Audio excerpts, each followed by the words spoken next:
गांव पिपरिया के पास एक पुराना और सुनसान जंगल था, जिसे भूतिया जंगल कहा जाता था। गांव वालों के बीच ये बात प्रचलित थी। उस जंगल में एक चुड़ैल रहती है।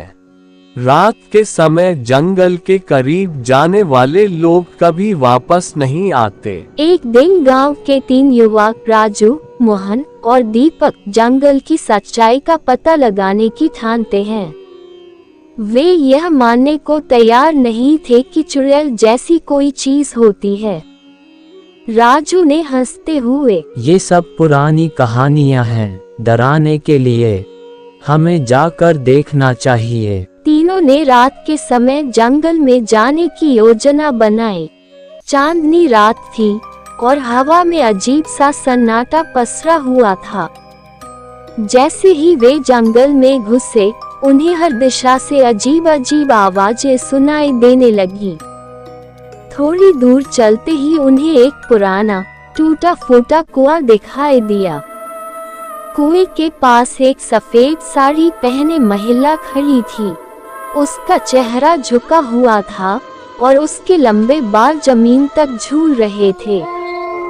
दीपक ने डरते हुए, चलो वापस चलते हैं, ये जगह ठीक नहीं लग रही। डरने की जरूरत नहीं, ये सिर्फ हमारी कल्पना है। जैसे ही उन्होंने महिला को पुकारा, वह धीरे धीरे उनकी ओर मुड़ने लगी। उसका चेहरा विकृत और भयानक था। उसकी आंखें लाल जलती हुई आग की तरह थी। महिला अचानक जोर जोर से हंसने लगी। उसकी हंसी पूरे जंगल में गूंजने लगी। तीनों घबरा कर भागने लगे, लेकिन जंगल का रास्ता उन्हें समझ नहीं आ रहा था। हर तरफ से पेड़ और झाड़ियां उन्हें रोक रही थीं। अचानक चुड़ैल उनके सामने आ गई। उसने गुस्से से, तुम लोगों ने मेरी नींद क्यों खराब की? मोहन ने कांपते हुए माफी मांगी। ये जंगल मेरा है और जो इसे बिना इजाजत पार करता है, वो यहाँ का कैदी बन जाता है। दीपक ने हिम्मत करके, हमें माफ कर दो, हम दोबारा यहाँ नहीं आएंगे। अगर तुम सच में यहाँ से जाना चाहते हो तो मेरे 3 सवालों का सही जवाब दो।